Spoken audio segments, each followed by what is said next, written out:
Hello friends, welcome to grow with Shivi. तो आप सभी का आपके अपने चैनल ग्रो विद शिवी में स्वागत है। तो जैसा कि आप सभी को पता है कि हम सीटेट के लिए नेक्स्ट सीटेट हो सकता है मे बी जुलाई में हो जाए, नहीं तो दिसंबर में होना तो फिक्स्ड है कि दिसंबर में तो होना ही है। तो इसलिए हमने जो है इस चैनल पर सीटेट की प्रिपरेशन स्टार्ट कर दी है। ठीक है, सीडीपी की 5 क्लासेस कंप्लीट हो चुकी हैं, ईवीएससी 1 क्लास कंप्लीट हो चुकी है। मोस्ट इम्पॉर्टेंट क्लासेस हैं, इसलिए आप किसी भी सिंगल क्लास को मिस ना करें। ठीक है, क्योंकि अगर आप एक सिंगल क्लास को मिस करते हैं तो पता नहीं है कि आप कितने मार्क्स को मिस कर देते हैं। ठीक है, आज की वीडियो देखते हैं। आज की वीडियो में स्टार्ट करने से पहले मैं आपको एक इन्फॉर्मेशन देना चाहती हूँ कि इसी चैनल पर कम्युनिटी पोस्ट, जैसा कि आपको पता होगा, अगर आपको नहीं पता है तो मैं किसी वीडियो में बता दूँगी। आप यूट्यूब पर जब ग्रो विद शिवी चैनल पर जाओगे तो पोस्ट होती है, होम पोस्ट होती है। ठीक है, प्लेलिस्ट पोस्ट, एक पोस्ट होती है प्लेलिस्ट के नाम से, और तीसरी आपको दिखेगी कम्युनिटी पोस्ट। ठीक है, तो कम्युनिटी पोस्ट में, जो कम्युनिटी पोस्ट है उसमें डेली मैं जो है पीवाईक्यूज़ एक पीवाईक्यूज़ प्रोवाइड करा रही हूँ। अभी तक उसमें मैंने 2 सीडीपी के पीवाईक्यूज़ प्रोवाइड किए हैं। कल एक ईवीएस का पीवाईक्यू प्रोवाइड किया था, जो कि जो भी मैं क्लासेस करा चुकी हूँ उन्हीं से रिलेटेड है, उनसे बाहर नहीं है। ठीक है, तो पहले आप वीडियोस देखिए, समझिए, और फिर उस क्वेश्चंस को, यानी उन क्वेश्चंस को अपनी जो है, जो भी आपको आंसर लग रहा है उसको वहाँ पर अपना समझ कर लगाइए, जो भी आपको सही लग रहा है पढ़ने के बाद। ठीक है, और उसके बाद मैं वहाँ पे कमेंट बॉक्स में ही उसका आंसर पिन कर देती हूँ एटलीस्ट 1 डे के बाद। तो आप वहाँ से ईमानदारी से अपना ऑप्शन सेलेक्ट कीजिए, उसके बाद आप आंसर देख सकते हैं कि कौन सा आंसर सही है। क्वेश्चंस को ज़रूर अटेम्प्ट कीजिए, क्योंकि वो प्रीवियस ईयर में पूछे गए क्वेश्चन हैं, और इससे आपको ये भी पता चलेगा कि आपने वीडियो में जो भी देखा, जो भी समझा, क्या आप उसको कर पा रहे हैं। ठीक है, तो चलिए आज की वीडियो फाइनली हम स्टार्ट करते हैं। तो ईवीएस में उस दिन हमने कुछ पॉइंट्स जो है कवर किए हुए थे, आज फिर हम कुछ न्यू पॉइंट्स कवर करेंगे। तो फर्स्ट पॉइंट वल्लम वाला मैंने उस दिन क्लियर करवा दिया था। ये एक छोटी सी नाव है जो कहाँ पर, केरल में चलती है, और राजस्थान में ऊँट गाड़ी से जाते हैं, ये भी करवा दिया था। अब हम पढ़ते हैं एक न्यू चीज़, हाथी के बारे में पढ़ेंगे हम इसमें। और मैं इतना बता दूं आपको कि हाथी से जो क्वेश्चन है ना, मोस्ट ऑफ द शिफ्ट्स ऐसी होती हैं, हर एक जो है एग्ज़ाम में सीटेट के हाथी से क्वेश्चन ज़रूर आता है। ठीक है, हाथी मोस्ट इम्पोर्टेंट टॉपिक है, इसको आप ध्यान से पढ़िएगा और एक एक पॉइंट, एक एक स्टेटमेंट पढ़िएगा, क्योंकि वहाँ जो क्वेश्चन आते हैं वो स्टेटमेंट वाले आते हैं। टेंशन ना लीजिए, वो भी मैं आपको पीवाईक्यूज़ करवाऊंगी। फिलहाल कुछ क्वेश्चंस जो है मैं आपको कम्युनिटी पोस्ट में प्रोवाइड करा रही हूँ, वहाँ आप उनको सॉल्व करके देख सकते हैं। वो जो क्वेश्चन है वो भी पीवाईक्यू से रिलेटेड है। ठीक है, तो हाथी से रिलेटेड क्वेश्चन मैं इस वीडियो को करवाने के बाद, इस वीडियो को अपलोड करने के बाद जो वहाँ पर पोस्ट करूँगी, तो आप जो है पढ़ने के बाद देख सकते हैं कि किस तरीके से पीवाईक्यू में पूछा गया है। तो इसका पहला पॉइंट पढ़ते हैं। एक बड़ा हाथी एक दिन में 100 किलोग्राम से ज़्यादा पत्ते और झाड़ियाँ खा लेता है। यानी कि जो एक हाथी होता है, एक बड़ा हाथी होता है, वो एक दिन में कितने, ये अमाउंट याद रखिएगा, क्योंकि वो इसी अमाउंट को चेंज कर देते हैं वहाँ पर, और हम उसी चीज़ को क्या करते हैं, भूल जाते हैं। तो एक बड़ा हाथी 100 किलोग्राम, कितना, 100 किलोग्राम से ज़्यादा पत्ते और झाड़ियाँ खा लेता है एक दिन में। 100 किलोग्राम को हम यहाँ पर 100 क्विंटल भी बोल सकते हैं। क्या, 100 क्विंटल। नेक्स्ट पॉइंट है हमारा, हाथी बहुत कम आराम करता है, यानी कि वो बहुत कम सोता है। कितने घंटे सोता है ये भी देख लीजिए आप। तो हाथी सिर्फ 2 से 4 घंटे ही सोता है। इस वाले पॉइंट को याद रखिएगा, मोस्ट इंपॉर्टेंट पॉइंट है ये भी। ठीक है, एक ये ऊपर 100 किलोग्राम झाड़ियाँ खाता है वो, ठीक, और कितने घंटे सोता है, हाथी बहुत कम आराम करता है, सिर्फ 2 से 4 घंटे ही सोता है दिन में। अब नेक्स्ट पॉइंट हम देख लेते हैं। हाथी को पानी और कीचड़ से खेलना बहुत भाता है, यानी कि हाथी को क्या अच्छा लगता है, पानी और कीचड़ से खेलना। क्यों, क्योंकि ये उसके शरीर को क्या करता है, ठंडक प्रदान करता है। ठीक, अब हम चलते हैं नेक्स्ट पॉइंट की ओर।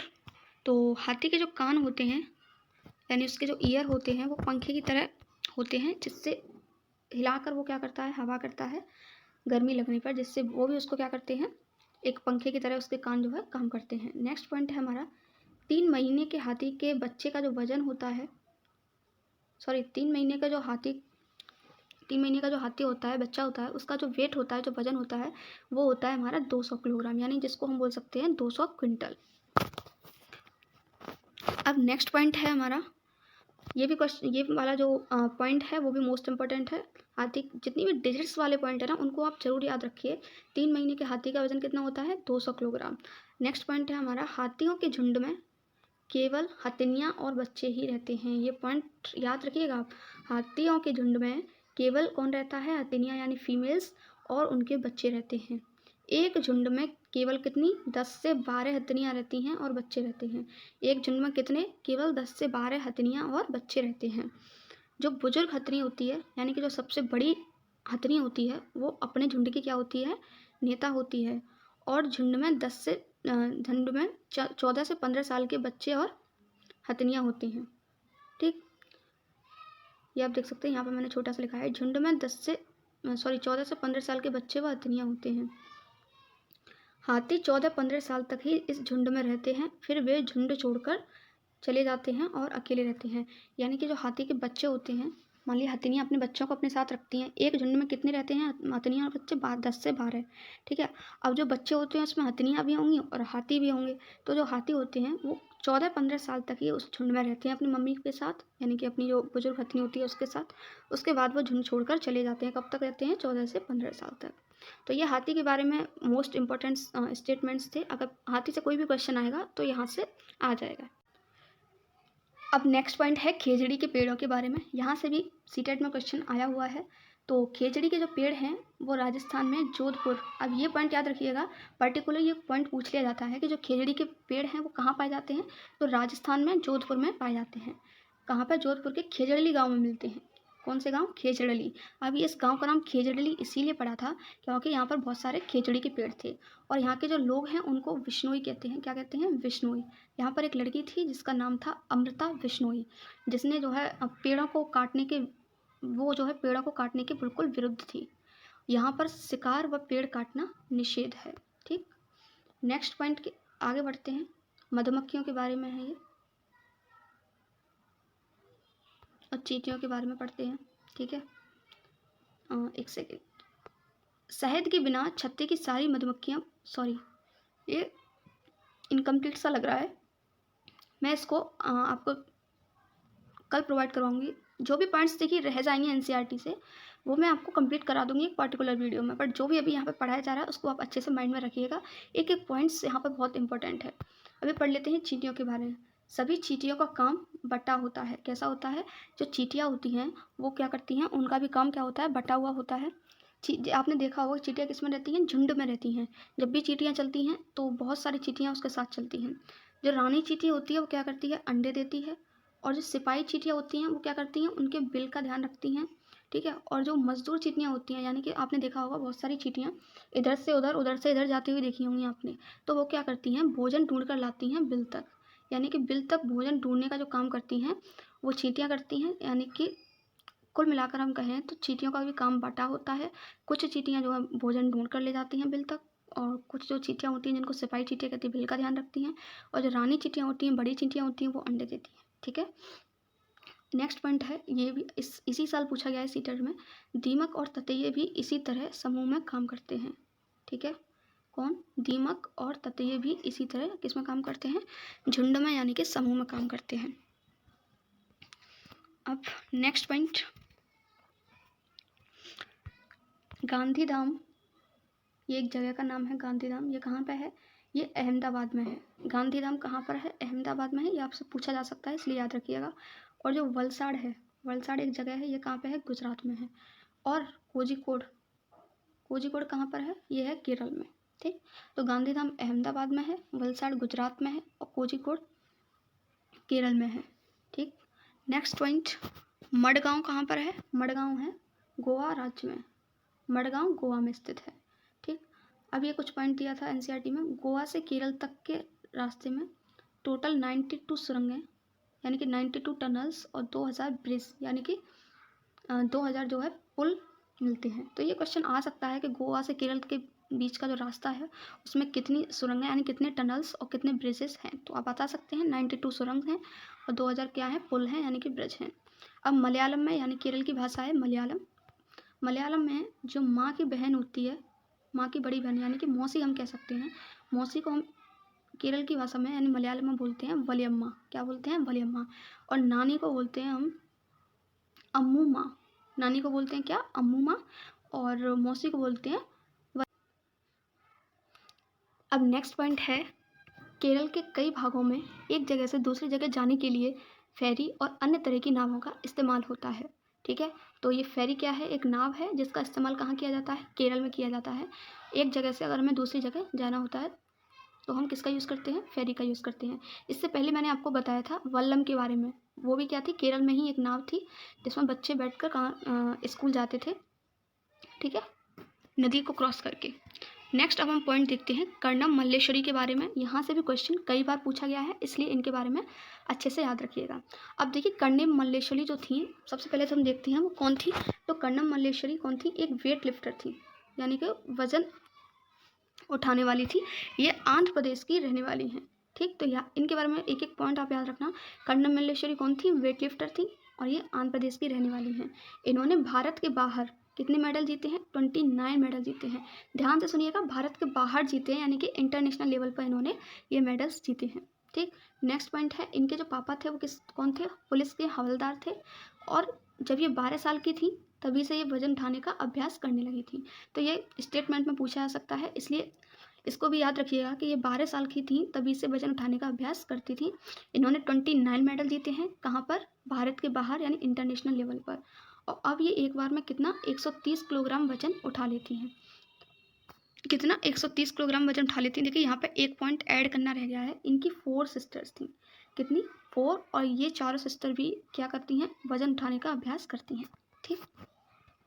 नेक्स्ट पॉइंट पर चलते हैं हम। नेक्स्ट पॉइंट है उत्तरांचल के बारे में, जिसको हम उत्तराखंड बोलते हैं, उत्तराखंड के बारे में।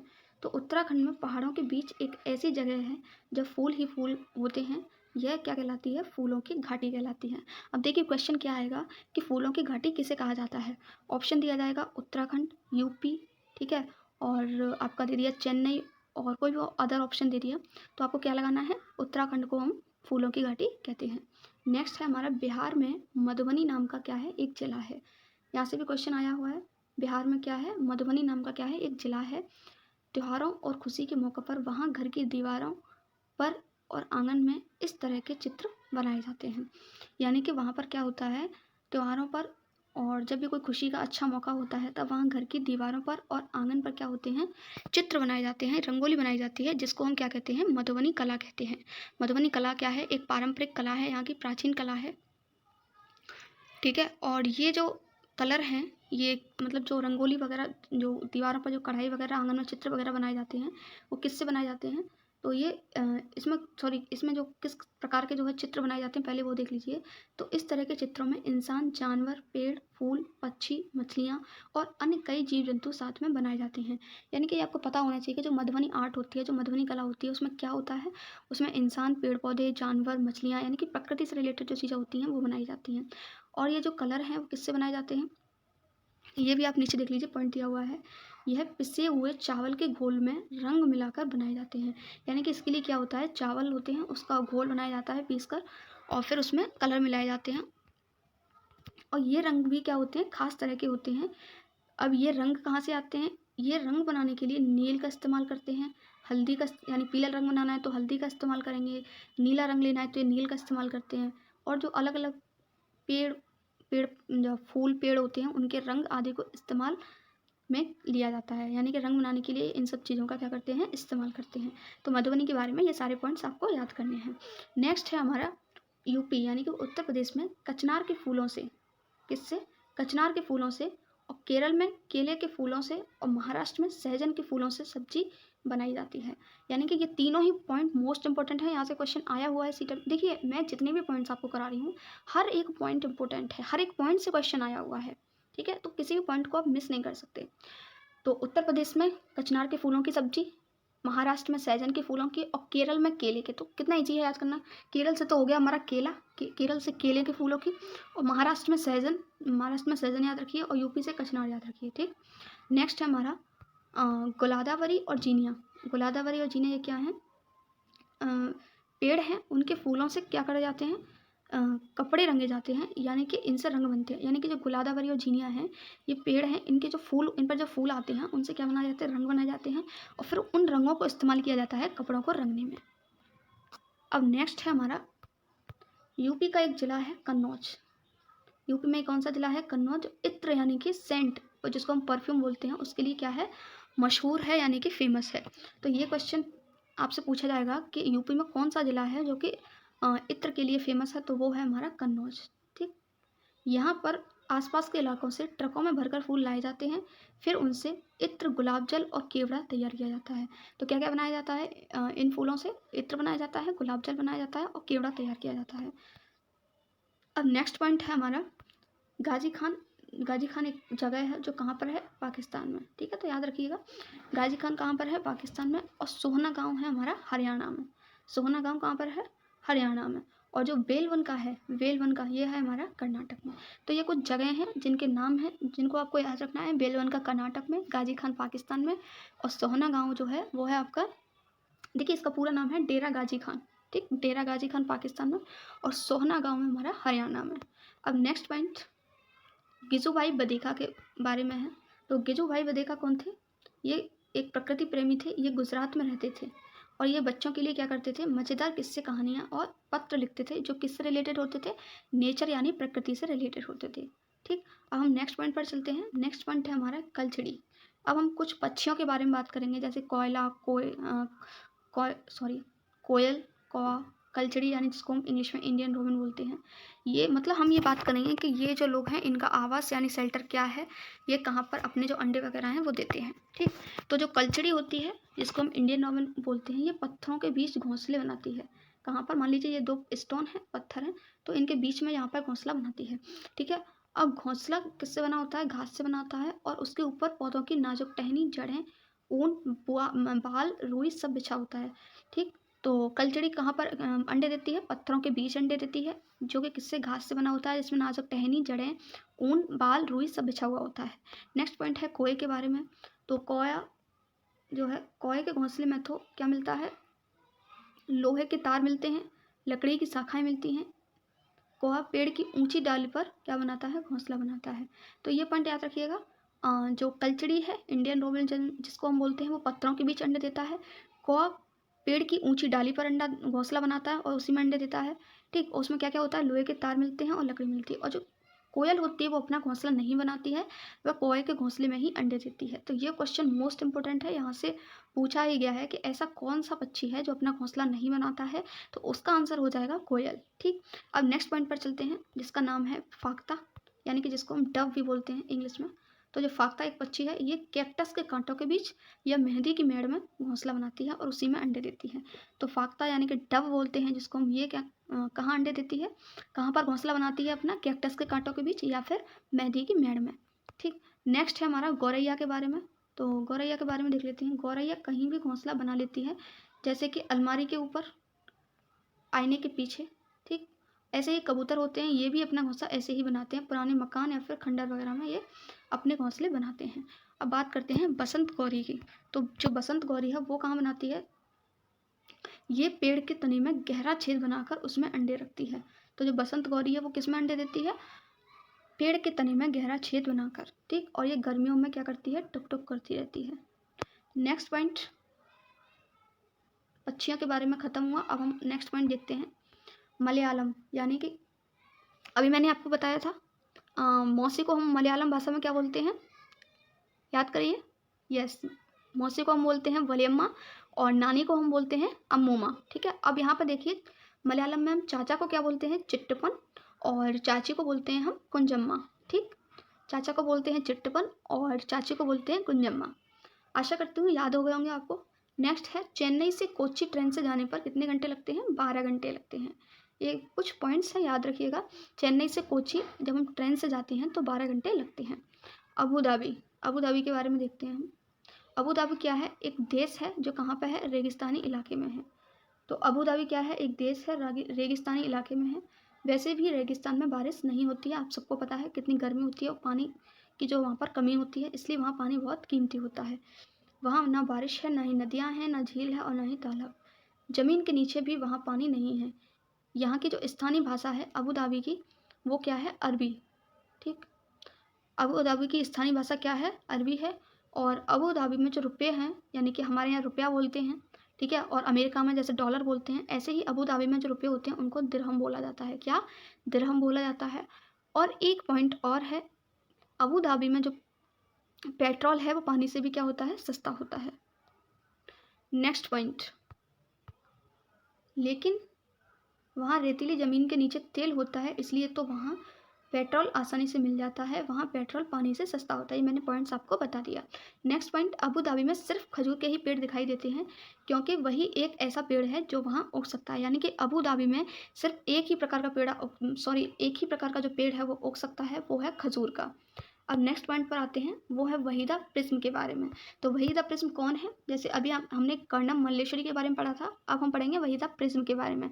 ये एक लेफ्टिनेंट कमांडर है और ये भारतीय नौसेना में क्या है? डॉक्टर हैं और नौसेना के समुद्री जहाज़ पर काम करने वाली गिनी चुनी महिलाओं में से एक हैं। ये एक पहली महिला हैं जिन्होंने एक पूरी परेड की क्या संभाली थी? कमान संभाली थी। ये एक पहली महिला हैं जिन्होंने एक पूरी परेड की क्या संभाली थी? कमान संभाली थी। और ये कहाँ की हैं? वहीदा प्रिज्म है जम्मू कश्मीर के राजौरी ज़िले के बहुत छोटे से गाँव, एक सेकंड आपको दिखाई नहीं दे रहा होगा, थन्ना मंडी से हैं। कहाँ से हैं? थन्ना मंडी से हैं। तो वहीदा प्रिज्म कौन है? लेफ्टिनेंट कमांडर है। और कर्णम मल्लेश्वरी कौन थी? वेट लिफ्टर थी। ठीक है, ये कौन है? लेफ्टिनेंट कमांडर हैं और भारतीय नौसेना में डॉक्टर हैं। ये कहाँ की हैं? जम्मू कश्मीर के राजौरी ज़िले के थन्ना मंडी गाँव से हैं। ये पहली महिला है जिन्होंने एक पूरी परेड की कमान संभाली थी। अब जाते हैं हम नेक्स्ट पॉइंट पे। अब देखिए यहाँ पर प्रिज्म से आपको पूछ सकता है, तो प्रिज्म का मतलब होता है कि वो 7 रंग दिखाता है। ठीक, और एक क्वेश्चन है जो कि इस बार पूछा गया था, इनकी जो परेड है जिसमें कितनी कमांड दी जाती हैं, यानी कि जो परेड होती है उसमें नंबर ऑफ कमांड्स कितनी होती हैं? तो वो होती हैं हमारी 36। कितनी? एक परेड में जो है नंबर ऑफ कमांड्स कितनी होती हैं? 36 होती हैं। ठीक, तो ये पॉइंट्स आप अपने नोट्स बना रहे हो तो उसमें ऐड कर लेना। अब हम जाते हैं नेक्स्ट पर। नेक्स्ट पॉइंट है हमारा स्केटअपो पुल गाँव लद्दाख में है। एक पॉइंट है, याद रखिएगा, स्केटअपो एक पुल है, वो कहाँ पर है? लद्दाख में है। सॉरी, स्केटअपो पुल एक गांव है, वो कहाँ पे है? लद्दाख में है। लद्दाख की जो भाषा होती है वो क्या होती है? भोती होती है। ठीक, यहाँ पे ऐड नहीं किया है पॉइंट, बट मैं आपको बता देती हूँ। लद्दाख की भाषा होती है भोती, और इस भाषा में यहाँ पर लद्दाख में माँ को बोला जाता है अमाले अम्माले और पिताजी को बोला जाता है आबाले। ठीक, लद्दाख की भाषा होती है भोती और इसमें जो है माँ को बोला जाता है अमाले और पिताजी को बोला जाता है आबाले। आज की वीडियो में बस इतना ही, क्योंकि फिर वीडियो काफ़ी लॉन्ग हो जाएगा। कुछ पॉइंट्स अभी और रह गए हैं, उनको हम कवर करेंगे नेक्स्ट वीडियो में। आई थिंक ये वीडियो आपको अच्छी लगी होगी। वीडियो अच्छी लगी हो तो वीडियो को लाइक ज़रूर करना, और मिलते हैं एक नेक्स्ट टॉपिक के साथ नेक्स्ट वीडियो में। Till then have a great day. Thank you so much for watching this video.